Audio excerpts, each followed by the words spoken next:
सलमान अंसारी हाजिर हूं आपके बीच सुप्रीम कोर्ट की तैयारियों की अपडेट के साथ। साथियों, माननीय सर्वोच्च न्यायालय में, देश के सर्वोच्च न्याय मंदिर में, भारतीय न्याय व्यवस्थापिका के सर्वोच्च न्याय मंदिर में कल हमारी और आपकी बहुत ही महत्वपूर्ण सुनवाई होनी है। जैसा कि आप सभी को पता है, पहले से ही जानकारी है, हमारे जीवन का भविष्य और हमारी पूरी की पूरी जिंदगी और पीछे जो हमने किया है उस सब का फैसला कल होना है माननीय सर्वोच्च न्यायालय से। और इसी के लिए हमारी टीम जब से जजमेंट रिलीज हुआ है डबल बेंच से, तब से ही लेकर आज तक लगातार अनवरत 20-20, 18-18 घंटे काम करके जो काम कर रही थी और उसको भी गोपनीय रख रही थी। इस कोविड-19 के दौर में भी मैं धन्यवाद देता हूं हमारी टीम के कमांडोज को, जिन्होंने अपनी जान की परवाह नहीं की। इस कोविड-19 के जो महामारी चल रही उस दौर में भी उन्होंने 20-20, 18-18 घंटे काम किया, जिसका नतीजा, जिसके परिणाम कुछ ऐसे हैं जो मैं आपके समक्ष आज खोलने में अपने आप को सक्षम पाता हूं। कुछ जानकारियां हैं, चूंकि कल सुनवाई होनी है, आज रात भर का समय है और हम अपने वकीलों के पैनल के बारे में आज जरूर हम चर्चा करना चाहेंगे, क्योंकि विरोधी के पास अब इतना समय नहीं बचा है कि वो कल हमारे इस पैनल का कोई तोड़ खड़ा कर पाए। हम जानते हैं कि उनके लिए वो असंभव काम है, एक रात में संभव हो ही नहीं सकता, ऐसा हम जानते हैं, ऐसा हमें विश्वास है और हम बताएंगे जब आपको, तो आपको भी विश्वास हो जाएगा। और इस विश्वास के साथ मैं आपके समक्ष उस पैनल को खोलने का, उस पैनल की जो जानकारियां हैं उनको जरूर साझा करना चाहूंगा। साथियों, आज तक की हमारी जो भी कार्रवाई रही और जो आगे का जो हमारा पूरा पैनल खड़ा हुआ है, इस सब के लिए अगर हम किसी एक व्यक्ति विशेष को अगर धन्यवाद ज्ञापित करें, आप अगर धन्यवाद उन्हें ज्ञापित करें, तो मेरे हिसाब से वह भी कम होगा। वो व्यक्ति हैं, हर वकील, पैसे के लिए बहुत सारे वकील काम करते हैं, लेकिन कुछ लोग होते हैं जो काम करने के लिए काम करते हैं, जो इंसाफ दिलाने के लिए, न्याय दिलाने के लिए काम करते हैं।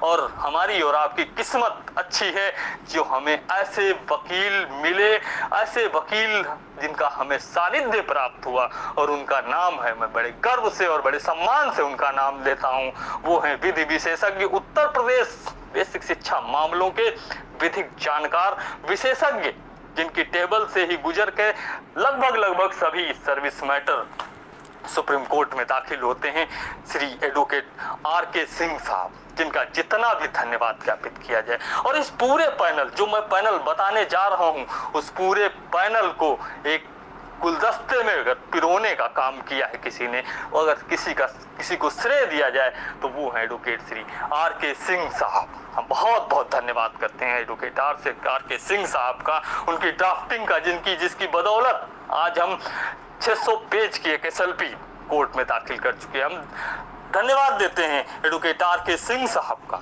प्रदेश के कई लोग जानते होंगे कि हमने एक SLP दाखिल की, मैं आज आपको बता देता हूं, हमने 4 SLP इतने समय में माननीय सर्वोच्च न्यायालय में दाखिल की। एक SLP रजिस्टर्ड भी हो गई है, जो आपको पता भी है, सूबेदार सिंह के नाम से। एक SLP रमाकांत के नाम से है, और अन्य जो SLP हैं वो आपको डायरी नंबर अवेलेबल करा दिया जाएगा, उसके माध्यम से आपको पता चल जाएगा। हमने हर बिंदु पे अलग अलग तरीके से कार्ड तैयार करके, अलग अलग तरीके से डिफेंड करने के लिए अलग अलग तरीके से SLPओ को दाखिल किया है माननीय न्यायालय। आज हम अपने पैनल के ऊपर अगर बात करें तो पैनल आप देखेंगे, अब तक के जितने भी केसेस आपने सुने होंगे, जाने होंगे, देखे होंगे, उस सभी जितने भी केस आज तक किसी भी टीम ने लड़े होंगे हिंदुस्तान के अंदर, मैं दावा करता हूं किसी भी टीम ने एक साथ में इन वकीलों को नहीं, एक टीम ने तो नहीं रखा होगा। ये असंभव सा काम है जो हमने करके दिखा दिया, वो भी एडवोकेट आर.के. सिंह साहब के सानिध्य और संरक्षण में। पूरे हिंदुस्तान के जो टॉप के जो चेहरे हैं, जो पूरी बगीचे के जो बेहतरीन से फूल हैं, उनको एक गुलदस्ते में पिरोने का काम किया गया है। मैं नाम से आपको रूबरू करा देना चाहता हूं, उसमें से कोई भी ऐसा नहीं है जो नाम का मोहताज हो। मैं नाम से आपको रूबरू करा देना चाहता हूं, सीनियर एडवोकेट वी. शेखर साहब, सीनियर एडवोकेट वी शेखर साहब 1 लाख से ज्यादा केसेस माननीय सर्वोच्च न्यायालय में लड़ चुके हैं। और उत्तर प्रदेश का चाहे शिक्षा मित्र से जुड़ा हुआ मामला हो, चाहे बिहार के शिक्षा मित्रों का जुड़ा हुआ मामला हो, चाहे दरोगा भर्ती, चाहे कोई भी, उन सब में एक अहम रोल, एक अहम भूमिका एडवोकेट वी शेखर साहब की रही। उनका आप कद का अंदाजा इसी बात से लगा सकते हैं कि वर्तमान में 7000 से ज्यादा मुकदमे उनके रनिंग में है माननीय सर्वोच्च न्यायालय में, आप अंदाजा लगा सकते हैं। और अगर मैं बात करूं, चूंकि समय कम है ऑडियो में, अगर एक वकील पे हम चर्चा करें तो 1 घंटे तक चर्चा कर सकते हैं, इसलिए मैं अगर और बात करूं तो वो इससे पहले पूर्व वाइस प्रेसिडेंट भी रहे हैं, उपाध्यक्ष भी रहे हैं बार एसोसिएशन के, सुप्रीम कोर्ट बार एसोसिएशन के। मैं अगर बात करूं अपने वकीलों के पैनल पे तो एक नाम निकल के आता है, बहुत ही खूबसूरत नाम, जो आज की तारीख में धमाकेदार और जोरदार बल्लेबाजी करने के लिए जाने जाते हैं। आज की तारीख में ठीक विराट कोहली की तरीके से जिनकी फॉर्म है, आज की तारीख में जो पूरी तरीके से भविष्य के जो सचिन तेंदुलकर हैं, और आज की तारीख का जो भी हिंदुस्तान का सबसे बड़ा जो जजमेंट होता है, उस जजमेंट में सबसे अहम भूमिका अगर होती है तो वो नाम है पीएस पटवालिया साहब। श्री पीएस पटवालिया साहब सीनियर मोस्ट एडवोकेट। मैं परिचय अगर कराऊं तो हरियाणा और चंडीगढ़ जो हाई कोर्ट है उसके जज रहे हैं, उन्होंने इस्तीफा देके वकालत की स्टार्टिंग की। और अगर मैं परिचय करवाऊं तो आपके पिताश्री कुलदीप पटवालिया साहब सुप्रीम कोर्ट के पूर्व जज रहे हैं। और अगर मैं परिचय करवाऊं तो आपको याद होगा अभी बहुत ही जल्दी हरियाणा के जो पैरा टीचर्स हैं, पीटीए शिक्षक, उनका एक मुकदमा रिलीज हुआ था जो आपके ही जैसा था, जो हमारे ही जैसा था। 25 जुलाई 2017 को हमारा समाजन निरस्त कर दिया गया था, ठीक वैसा ही मामला था अभी। और उस मामले को ठीक एक जैसी गाइडलाइन, ठीक है एक जैसे टर्म्स कंडीशन, और उसके बाद हमारा समाजन निरस्त हो गया। और पीएस पटवालिया साहब के आर्गुमेंट से उस मामले में उनको राहत मिल गई और उनको 2015 से जो मामला चला आ रहा था उनको जीत मिली और वो रेगुलर हो गए हरियाणा में। जीता जागता अभी कुछ दिन पहले का, मेरे हिसाब से 1 आध महीने पहले का ही जजमेंट है जो जिंदा मिसाल है आपके समक्ष। और अगर हम बात करें, आगे बढ़ते हैं तो बात करते हैं, एक नाम उभर के आता है बहुत ही खूबसूरत, जिसे पूरा हिंदुस्तान जानता है, पूरा हिंदुस्तान पहचानता है, किसी परिचय के मोहताज नहीं है। दिल्ली के अंदर हो चाहे प्रदेश के, हिंदुस्तान के किसी भी प्रदेश में हो, दुष्यंत दवे साहब इस समय मौजूदा टाइम में सुप्रीम कोर्ट बार एसोसिएशन के वर्तमान अध्यक्ष हैं।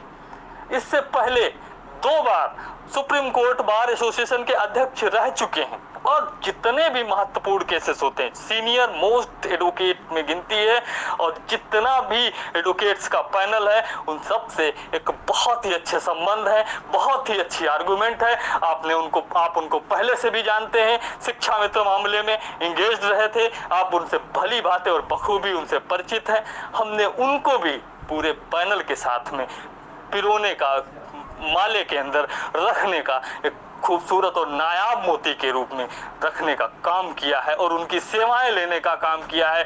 बहुत ही आदरणीय एडवोकेट श्री दुष्यंत दवे साहब किसी नाम के मोहताज नहीं है, आप पहले से जानते हैं, पूरा प्रदेश बहुत बखूबी और बहुत ही अच्छे तरीके से, बहुत ही अच्छे ढंग से पहले से ही परिचित है। अब हम बात करते हैं, आगे बढ़ते हैं। एक नाम निकल के आता था अभी हमारे बीएड और बीटीसी के लोग, कुछ दिन पहले मैं पोस्ट देख रहा था, कुछ दिन पहले वो उनके नाम पे बहुत धनुगाही की, उनके नाम पे उन्होंने शोषण किया और उन वकीलों को, उन जो सीनियर एडवोकेट हैं उनको इंगेज नहीं किया। पूरा उत्तर प्रदेश नहीं, पूरा भारत जिनके नाम को जानता है। कोई भी ऐसा मामला नहीं होता है, एकेडमिक के महारथी हैं हर मामले में। एकेडमिक को उन्होंने महारत हासिल है एकेडमिक मामलों में, और लगभग जितने भी मामले एकेडमिक से जुड़े हैं लगभग सभी में उनको विजय श्री मिली है। नाम आप जानते हैं, वो नाम निकल के आता है बहुत ही आदरणीय senior most advocate Shri Rakesh Dwivedi साहब। आप अच्छी तरीके से जानते हैं, पूरा प्रदेश बहुत अच्छी तरीके से जानता है, बहुत ही सम्मानित एडवोकेट हैं। जहाँ पे जाना, जिनसे मिलना, जिनको एंगेज करना शायद ही बहुत कम लोगों के बस की बात होती है। लेकिन मैं फिर धन्यवाद देता हूँ एडवोकेट आर.के. सिंह साहब का कि ऐसा गुलदस्ता हमें मिला। और मैं बात करूँगा, मैं आपको बताना चाहूँगा, मुझे बेहद खुशी है इस नाम पे जो मैं आपसे चर्चा करने वाला हूँ। वो नाम है एडवोकेट गोपाल सुब्रमण्यम साहब। एडवोकेट गोपाल सुब्रमण्यम साहब पे अगर बोलने को मुझे दे दिया जाए तो मैं 2 घंटे चर्चा करूंगा एडवोकेट गोपाल सुब्रमण्यम साहब के नाम के ऊपर अकेले, और पूरा हिंदुस्तान नहीं पूरी दुनिया जानती है उन्हें। सर्विस मामलों में पूरी इंडिया के अंदर नंबर 1 के वकील हैं। इसमें कोई भी संशय, कोई भी शक, कोई भी शुबा नहीं है। उस कुर्सी के बराबर कोई दूसरी कुर्सी अभी पड़ती ही नहीं है आज की तारीख में। आप ऐसे समझ सकते हैं, उस कोई भी वकील हो, कोई भी लॉयर हो, आज की तारीख में गोपाल सुब्रमण्यम साहब सर्विस मैटर के सबसे टॉप के वकील हैं। कोई अन्य अगर टॉप का वकील होगा तो वो अन्य, चाहे क्रिमिनल के हो चाहे अन्य मामलों के हो, लेकिन गोपाल सुब्रमण्यम साहब सर्विस मामलों के नंबर 1 के वकील है, टॉप के वकील है, टॉप मोस्ट वकील है, या जो भी आप नाम देना चाहें वो दे सकते हैं। वकीलों के वकील हैं, गुरुओं के गुरु हैं, महागुरु हैं गोपाल सुब्रमण्यम साहब। परिचय अगर मैं आपको कराऊं उनका तो आप अंदाजा लगा सकते हैं, भारत सरकार के पूर्व महान्यायवादी, आप अंदाजा लगा सकते हैं उनके कद का। वो जो पूरे हिंदुस्तान के वकीलों का एक संगठन होता है, पूरे हिंदुस्तान में जितने भी हाई कोर्ट हैं, पूरे हिंदुस्तान में जितनी भी जिला कोर्ट हैं, पूरे हिंदुस्तान के सुप्रीम कोर्ट के जितने भी वकील हैं, उन सब की जो एसोसिएशन है, बार काउंसिल ऑफ इंडिया, उसके 2 बार अध्यक्ष रहे पूरे हिंदुस्तान के वकीलों के। आप अंदाजा लगा सकते हैं, आप आइडिया लगा सकते हैं। अभी कुछ दिन पहले उन्हें भारत के मुख्य न्यायाधीश महोदय के द्वारा एक पत्र लिखकर जब कहा गया था, आमंत्रित किया गया था सुप्रीम कोर्ट में जज बनने के लिए। आप सभी जानते हैं उन्होंने जज बनने के लिए बहुत ही विनम्रता से इनकार कर दिया था, बहुत ही विनम्रता से उस पे अपना विचार दिया था कि वह जज बनने के इच्छुक नहीं है माननीय सर्वोच्च न्यायालय में। मैं अगर और बात करूं तो 1992 में राजीव गांधी हत्याकांड हो, उस कमेटी के अध्यक्ष थे जो जांच कमेटी बनाई गई थी। 93 का जो बॉम्बे का बम ब्लास्ट था, उस बम ब्लास्ट की जो कमेटी बनी थी, जांच कमेटी सीबीआई की, उसमें वो अध्यक्ष थे, सदस्य थे उस कमेटी के, साथ या अध्यक्ष थे। मैं अगर और आगे चर्चा करूं, वर्मा कमेटी हो, चाहे आप एक मंदिर का जो ट्रस्ट है शंकराचार्य, मुझे ध्यान आ रहा है शंकराचार्य, उस कमेटी के भी वो अध्यक्ष थे। और बहुत ही महत्वपूर्ण मामला जो सोहराबुद्दीन केस था, उस केस में भी वो उन्होंने मित्र की भूमिका निभाई थी, कोर्ट मित्र की भूमिका, सुप्रीम कोर्ट के मित्र की वो भूमिका निभाते हैं। और बहुत मामलों में कोर्ट उन्हें खुद बुलाती है कई बार। मैं अगर और आगे बात करूं, अभी ताजा मामला है बिहार सरकार से शराबबंदी का जो मामला था, उन्होंने बिना कोई फीस लिए, बिना कोई पैसा लिए उस मामले को लड़ने का काम किया था नीतीश सरकार के लिए। जो भी भारत के अंदर अलग अलग सरकारें हैं, उस सरकारें, उन सरकारों की वो कई बार सेवा करते हैं बिना पैसों के लिए। भारत सरकार की कई बार वो सेवा करते हैं बिना पैसों के लिए, बहुत बार सेवा करते हैं। जो पीड़ित है, न्याय से वंचित है, उनका एक ही काम है न्याय दिलाना। और बहुत बार देखा गया, बहुत से लोगों ने, मुझे एक वाकया याद आता है, एक मुकदमा भी चल रहा था टेट अपेयरिंग वाला, 50,000 लोग उससे इफेक्टेड थे। वो लोग उनको इंगेज करना चाहते थे, बहुत प्रयास किया, चूंकि उनकी संख्या भी 50,000 थी और उनको पैसा भी मिल रहा था, 50,000 रुपये महीने की उनकी वेतन भी मिल रहा था बेसिक शिक्षा में, लेकिन वो उन्हें इंगेज नहीं कर पाए थे। हम अपने आप को लकी समझते हैं, हम अपने आप को खुशनसीब और खुशकिस्मत समझते हैं कि गोपाल सुब्रमण्यम साहब जैसा हिंदुस्तान का सबसे बड़ा नाम, जिसके साथ हमें, जिनके सानिध्य में हमें काम करने का मौका मिला, गोपाल सुब्रमण्यम साहब आपके सामने मैं उनका नाम बहुत ही श्रद्धा, बहुत ही आदर, बहुत ही सम्मान के साथ में लेना चाहूँगा, जिनका नाम पूरा देश और पूरी दुनिया श्रद्धा और बहुत ही आदर के साथ में लेती है। शब्द नहीं है मेरे पास में। और इन पूरे के पूरे गुलदस्ते में अगर गिनती की जाए तो इन 5 टॉप मोस्ट जो सीनियर हैं, अब बचते ही वहाँ पे का क्या है, अन्य जो पूरे के पूरे बगीचे से जो मेन थे, उन सब को निकाल के एक गुलदस्ते में पिरोने का काम किया है।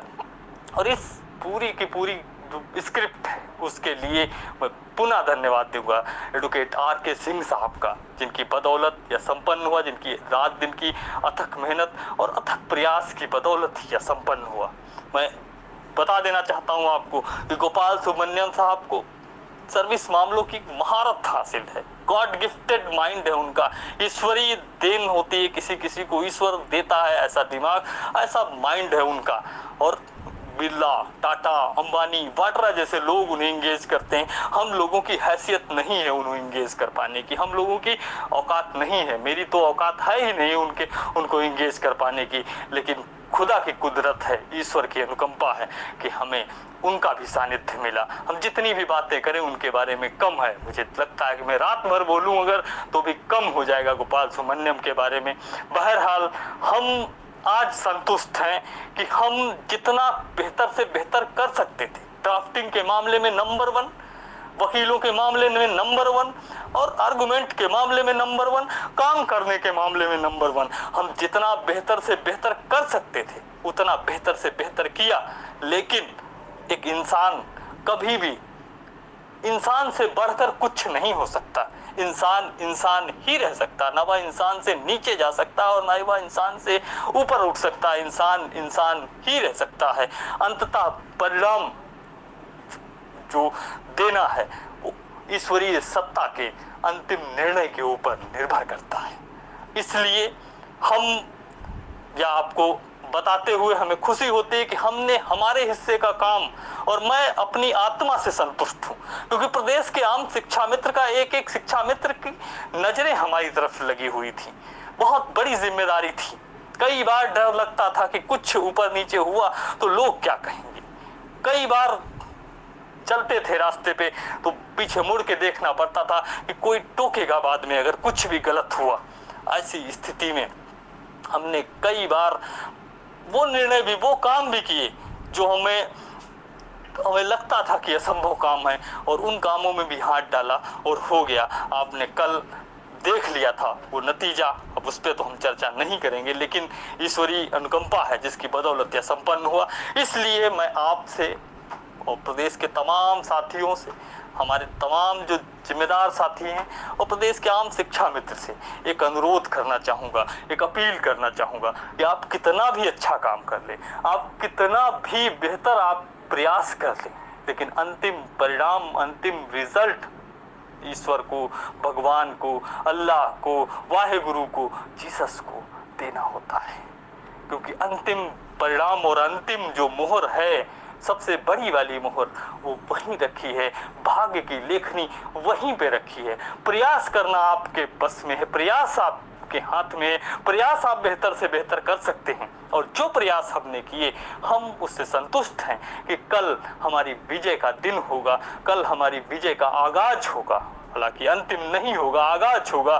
कल हमें ऐसा विश्वास है कि हम जो पूरी 180 की स्पीड से जो ट्रेन जा रही है उस ट्रेन को एक ब्रेकर लगाने का काम करेंगे, ऐसा मुझे विश्वास है। लेकिन यह विश्वास पूरी तरह से यकीन में तब परिवर्तित होगा जब ईश्वरीय सत्ता की उस पे मोहर लग जाएगी। और ईश्वरीय सत्ता की मोहर कब लगती है आप जानते हो। इसलिए मैं कहता हूँ आप सभी अपने जो भी आपके इष्ट देव हैं, आप अपने रब से दुआ करिए, क्योंकि दुआओं में बहुत असर होता है।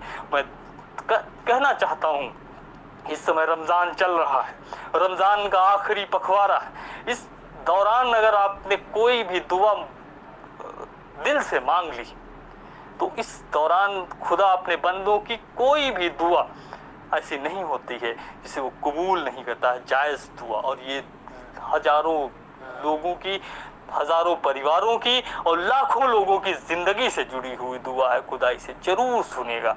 इसलिए मैं आपसे अपील करता हूँ, अनुरोध करता हूँ कि आप अपने इष्ट देव से सच्चे मन से, सच्चे भाव से कल के लिए दुआ जरूर मांगें, क्योंकि